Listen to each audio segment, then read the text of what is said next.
Great Expectations. My sister, Mrs. Jo Gargery, was more than 20 years older than I, and had established a great reputation with herself and the neighbors because she had brought me up by hand. Having at that time to find out for myself what the expression meant, and knowing her to have a hard and heavy hand, and to be much in the habit of laying it upon her husband as well as upon me, I supposed that Jo Gargery and I were both brought up by hand. She was not a good-looking woman, my sister, and I had a general impression that she must have made Jo Gargery marry her by hand. One night I was sitting in the chimney corner with my slate, expending great efforts on the production of a letter to Jo. There was no indispensable necessity for my communicating with Jo by letter, inasmuch as he sat beside me and we were alone. But I delivered this written communication, slate and all, with my own hand, and Jo received it as a miracle of erudition. "I say, Pip, old chap," cried Jo, opening his blue eyes wide. "What a scholar you are, aren't you?" "I should like to be," said I, glancing at the slate as he held it, with a misgiving that the writing was rather hilly. "Why, here's a J," said Jo, "and a O equal to anything. Here's a J and a O, Pip, and a J-O Jo." I had never heard Jo read aloud to any greater extent than this monosyllable, and I had observed at church last Sunday, when I accidentally held our prayer book upside down, that it seemed to suit his convenience quite as well as if it had been all right. Wishing to embrace the present occasion of finding out whether in teaching Jo I should have to begin quite at the beginning, I said, "Ah, but read the rest, Jo." "The rest, Pip?" said Jo, looking at it with a slow, searching eye. 1, 2, 3. Why, here's 3 J's and 3 O's and 3 J-O Jo's in it, Pip." I leaned over Jo and, with the aid of my forefinger, read him the whole letter. "Astonishing," said Jo when I had finished. "You are a scholar." "How do you spell Gargery, Jo?" I asked him with a modest patronage. "I don't spell it at all," said Jo. "But supposing you did?" "It can't be supposed," said Jo, "though I'm uncommon fond of reading, too." "Are you, Jo?" "Uncommon. Give me," said Jo, "a good book or a good newspaper, and sit me down afore a good fire, and I ask no better. Lord," he continued, after rubbing his knees a little, "when you do come to a J and a O, and says you, 'Here at last is a J-O Jo,' how interesting reading is." I derived from this that Jo's education, like steam, was yet in its infancy. Mrs. Jo made occasional trips with Uncle Pumblechook on market days to assist him in buying such household stuffs and goods as required a woman's judgment. Uncle Pumblechook being a bachelor and reposing no confidences in his domestic servant. This was market day, and Mrs. Jo was out on one of these expeditions. Jo made the fire and swept the hearth, and then we went to the door to listen for the chaise cart. It was a dry, cold night, and the wind blew keenly, and the frost was white and hard. "Here comes the mare," said Jo, "ringing like a peal of bells." The sound of her iron shoes upon the hard road was quite musical, as she came along at a much brisker trot than usual. We got a chair out, ready for Mrs. Jo's alighting, and stirred up the fire that they might see a bright window, and took a final survey of the kitchen that nothing might be out of its place. When we had completed these preparations, they drove up, wrapped to the eyes. Mrs. Joe was soon landed, and Uncle Pumblechook was soon down too, covering the mare with a cloth, and we were soon all in the kitchen, carrying so much cold air in with us that it seemed to drive all the heat out of the fire. "Now," said Mrs. Joe, unwrapping herself with haste and excitement, and throwing her bonnet back on her shoulders where it hung by the strings. "If this boy ain't grateful this night, he never will be." I looked as grateful as any boy possibly could, who was wholly uninformed why he ought to assume that expression. "It's only to be hoped," said my sister, "that he won't be pampered. But I have my fears." "She ain't in that line, Mum," said Mr. Pumblechook. "She knows better." Joe looked at me, making the motion with his lips and eyebrows. She? My sister, catching him in the act, he drew the back of his hand across his nose with his usual conciliatory air on such occasions, and looked at her. "Well," said my sister in her snappish way, "what are you staring at? Is the house afire?" "Which some individual," Joe politely hinted, "mentioned she." "And she is a she, I suppose," said my sister. "Unless you call Miss Havisham a he." "Miss Havisham uptown?" said Joe. "Is there any Miss Havisham downtown?" returned my sister. "She wants this boy to go and play there. And of course he's going." I had heard of Miss Havisham uptown. Everybody for miles round had heard of Miss Havisham uptown, as an immensely rich and grim lady who lived in a large and dismal house barricaded against robbers, and who led a life of seclusion.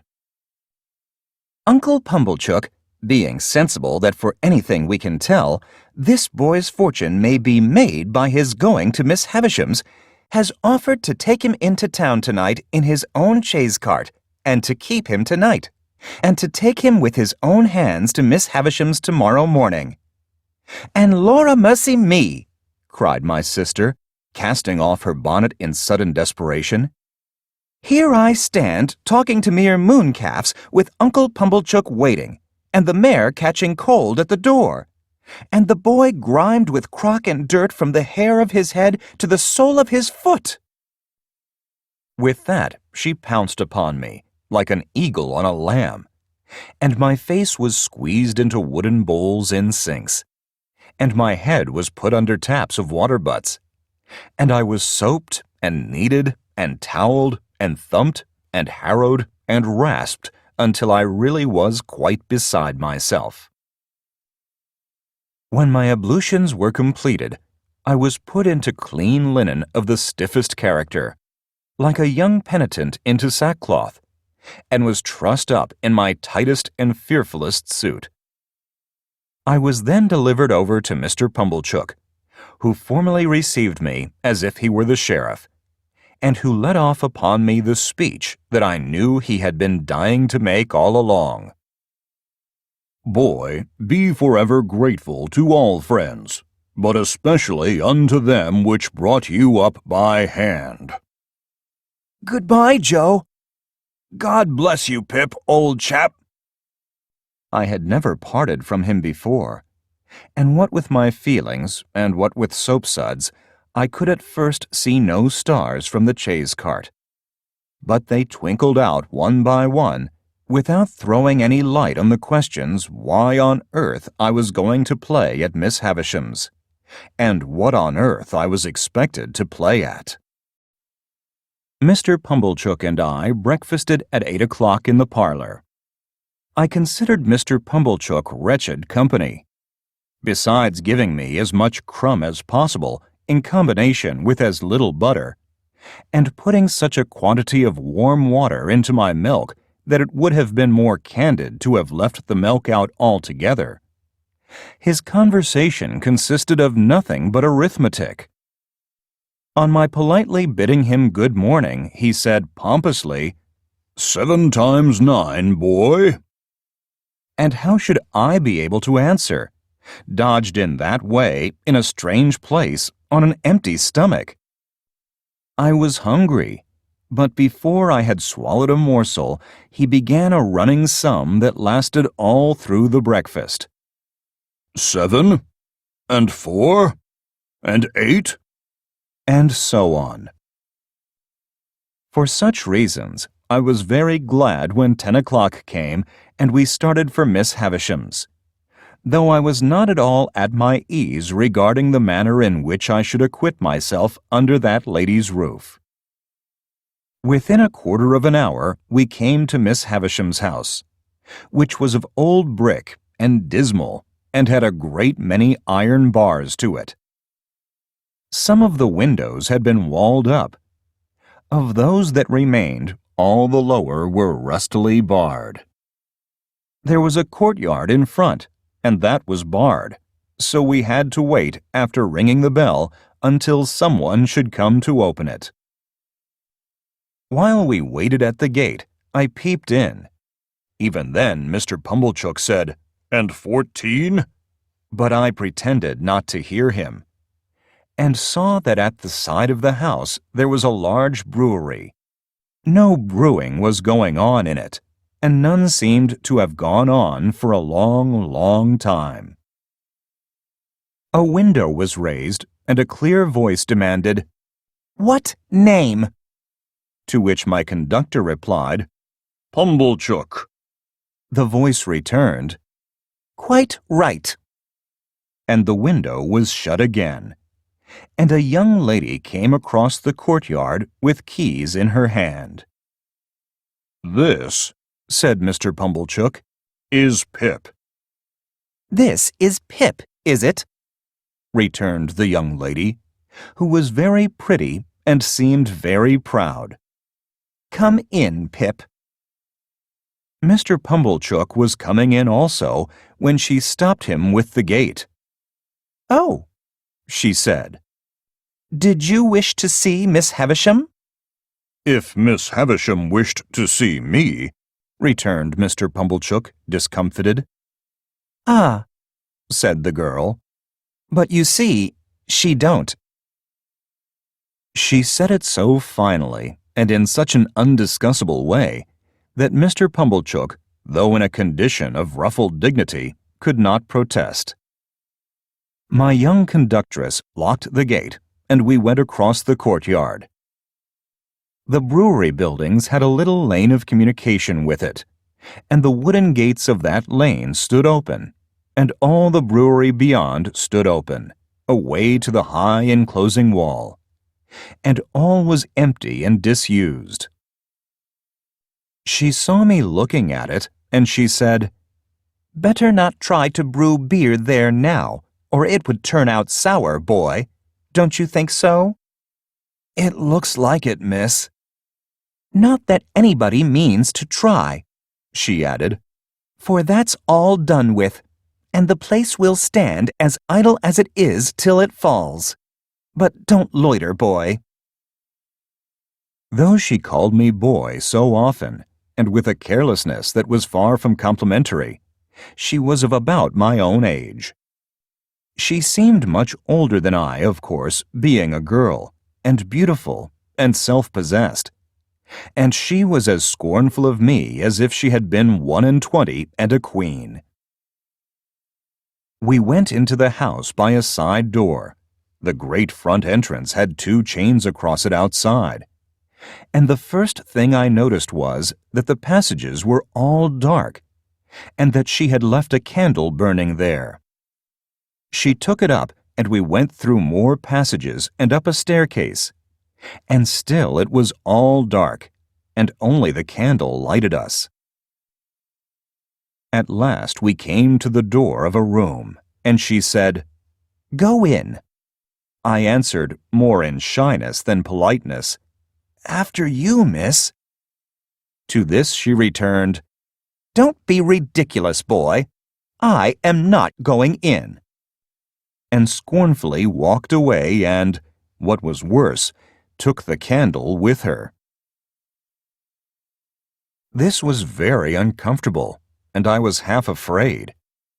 However, the only thing to be done being to knock at the door, I knocked, and was told from within to enter.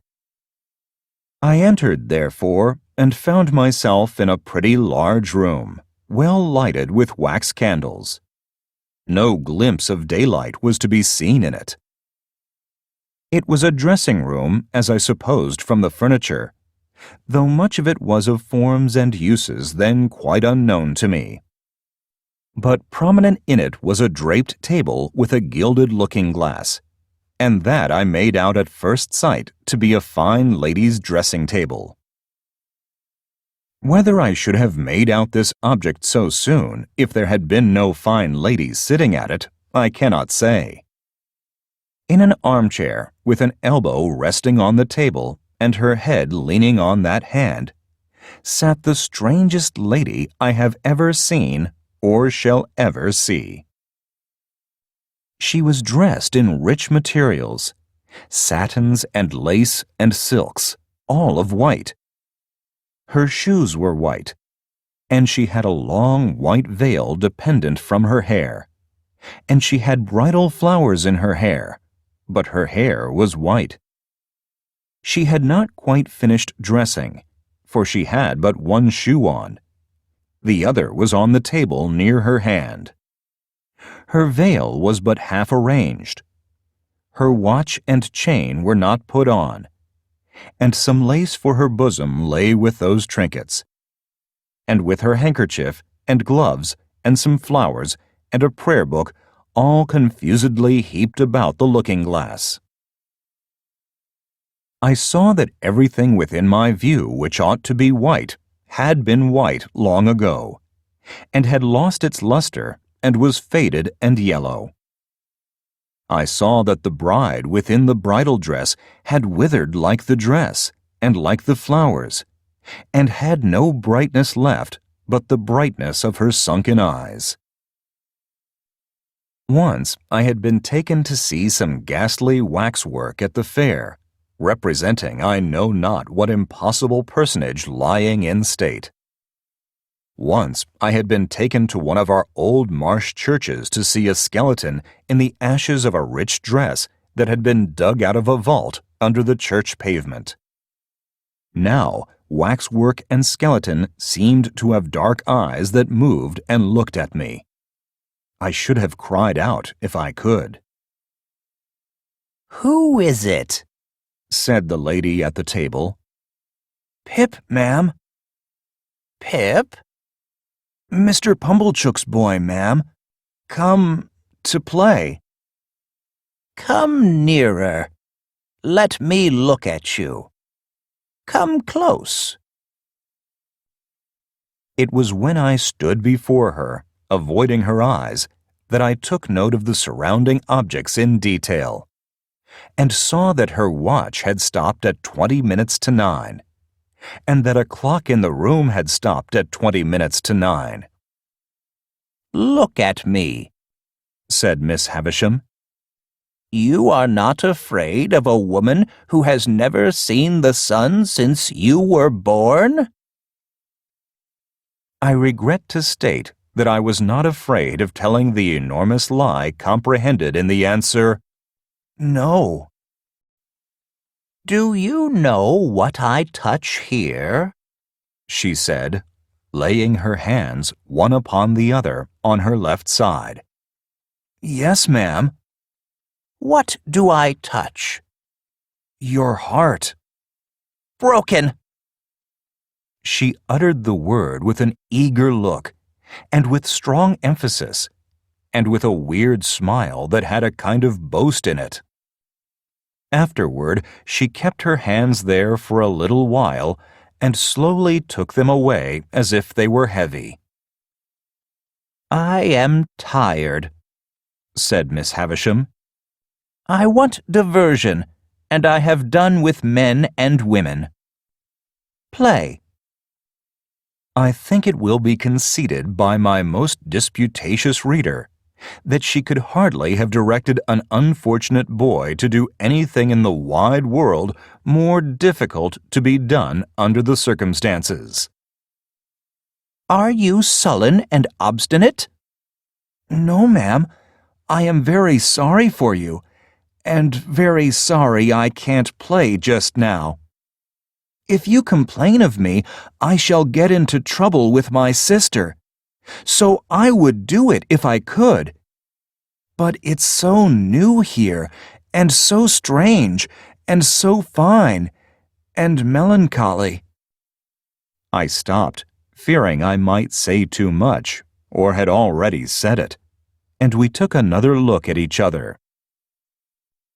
Before she spoke again, she turned her eyes from me and looked at the dress she wore, and at the dressing table, and finally at herself in the looking-glass. So new to him, she muttered. So old to me. So strange to him, so familiar to me. So melancholy to both of us. Call Estella. As she was still looking at the reflection of herself, I thought she was still talking to herself, and kept quiet. Call Estella, she repeated, flashing a look at me. You can do that. Call Estella, at the door. To stand in the dark in a mysterious passage of an unknown house, bawling Estella to a scornful young lady neither visible nor responsive, and feeling it a dreadful liberty so to roar out her name, was almost as bad as playing to order. But she answered at last, and her light came along the long, dark passage like a star.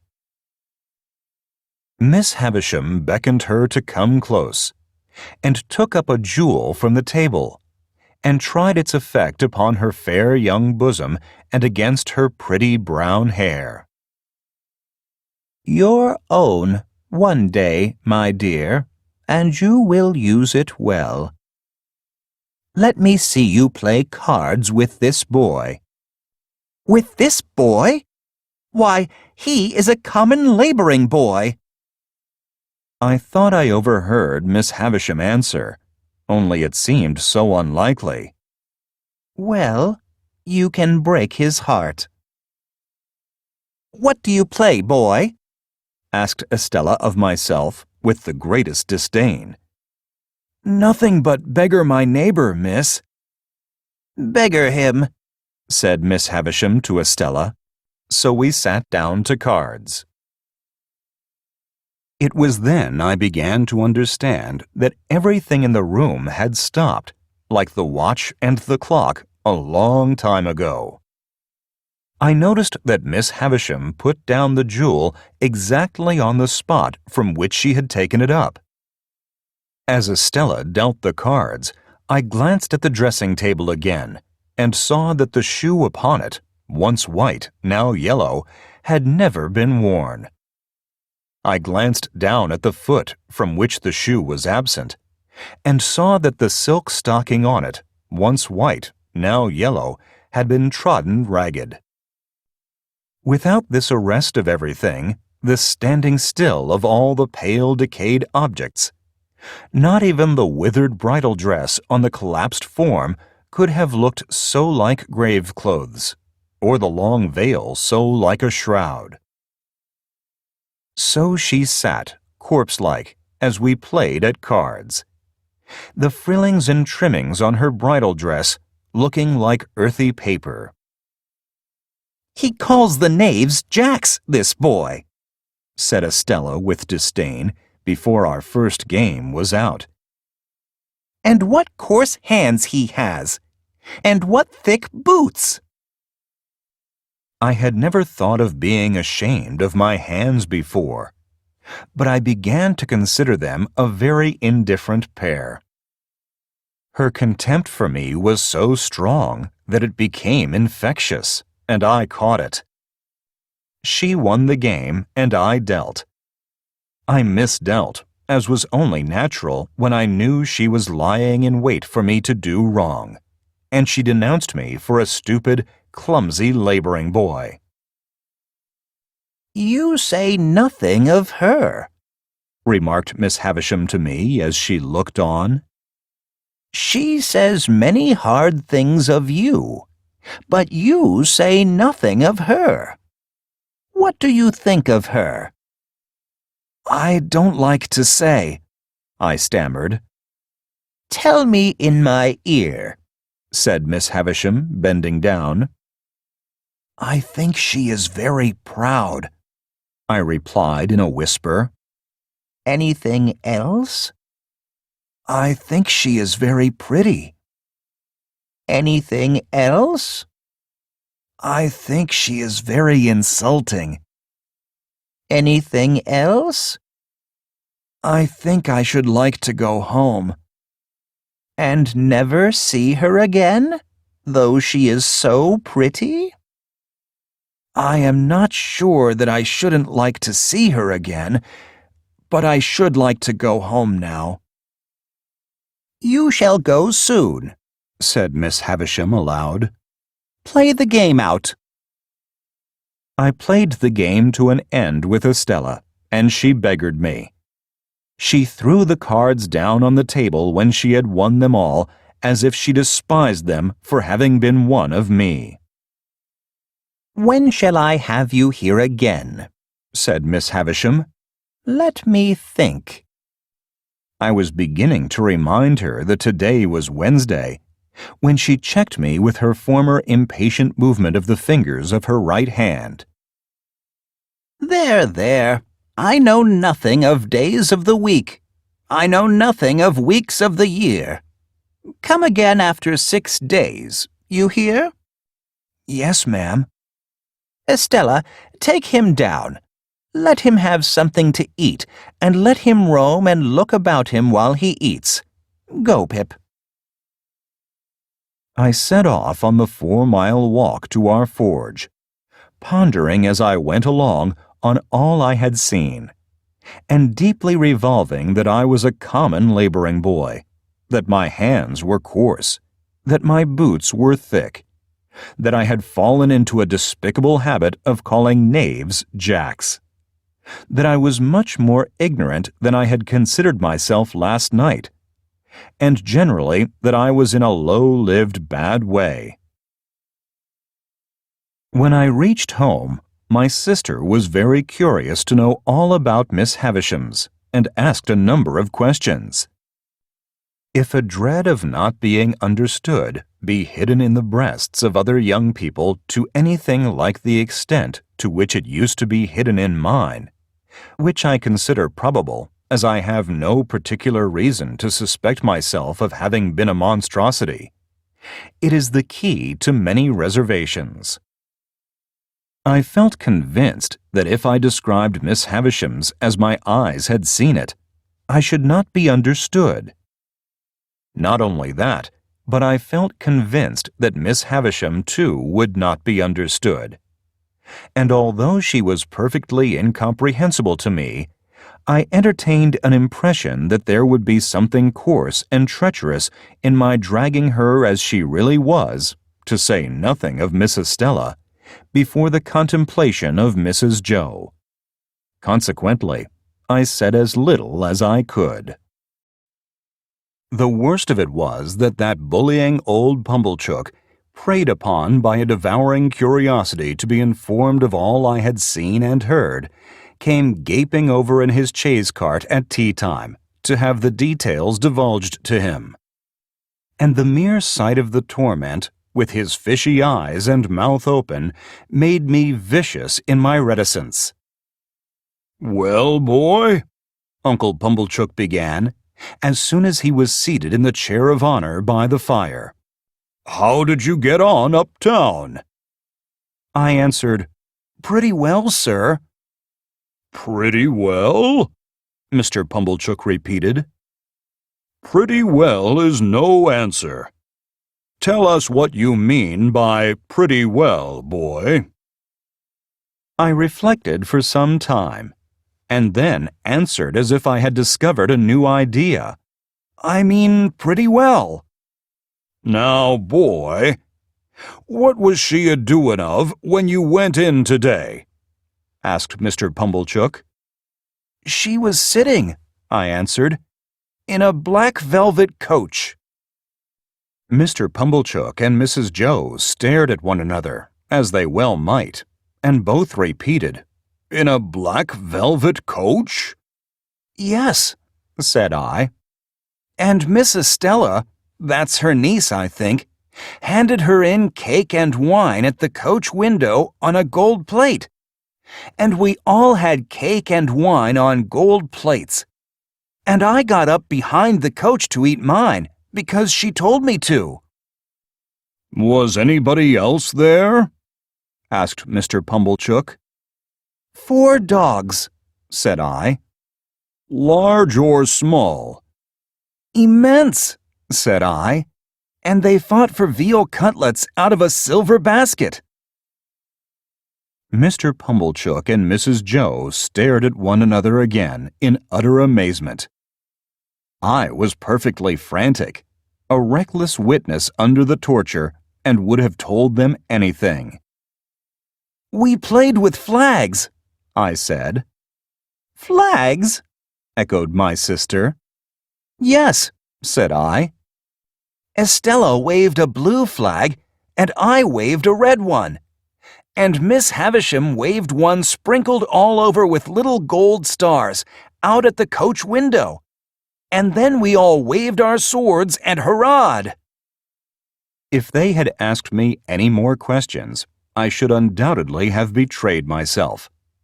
For I was even then on the point of mentioning that there was a balloon in the yard, and should have hazarded the statement but for my invention being divided between that phenomenon and a bear in the brewery. They were so much occupied, however, in discussing the marvels I had already presented for their consideration that I escaped. The subject still held them when Joe came in from his work to have a cup of tea. To whom my sister, more for the relief of her own mind than for the gratification of his, related my pretended experiences. Now, when I saw Joe open his blue eyes and roll them all round the kitchen in helpless amazement, I was overtaken by penitence, but only as regarded him, not in the least as regarded the other two. After Mr. Pumblechook had driven off, and when my sister was washing up, I stole into the forge to Joe, and remained by him until he had done for the night. Then I said, "Before the fire goes out, Joe, I should like to tell you something." "Should you, Pip?" said Joe, drawing his shoeing stool near the forge. "Then tell us. What is it, Pip?" Joe, said I, taking hold of his rolled-up shirt-sleeve and twisting it between my finger and thumb. You remember all that about Miss Havisham's? "Remember?" said Joe. "I believe you. Wonderful." It's a terrible thing, Joe. It ain't true. "What are you telling of, Pip?" cried Joe, falling back in the greatest amazement. "You don't mean to say it's—" Yes, I do. It's lies, Joe. "But not all of it? Why, sure you don't mean to say, Pip, that there was no black velvet Eh?" For I stood shaking my head. "But at least there was dogs, Pip. Come, Pip," said Joe persuasively. "If there weren't no veal cutlets, at least there was dogs." No, Joe. "A dog?" said Joe. "A puppy? Come." No, Joe. There was nothing at all of the kind. As I fixed my eyes hopelessly on Joe, Joe contemplated me in dismay. "Awful. What possessed you?" I don't know what possessed me, Joe, I replied, letting his shirt-sleeve go and sitting down in the ashes at his feet, hanging my head. But I wish you hadn't taught me to call knaves at cards jacks. And I wish my boots weren't so thick, nor my hands so coarse." And then I told Joe that I felt very miserable, and that I hadn't been able to explain myself to Mrs. Joe and Mr. Pumblechook, who were so rude to me, and that there had been a beautiful young lady at Miss Havisham's who was dreadfully proud, and that she had said I was common, and that I knew I was common, and that I wished I was not common, and that the lies had come of it somehow, though I didn't know how.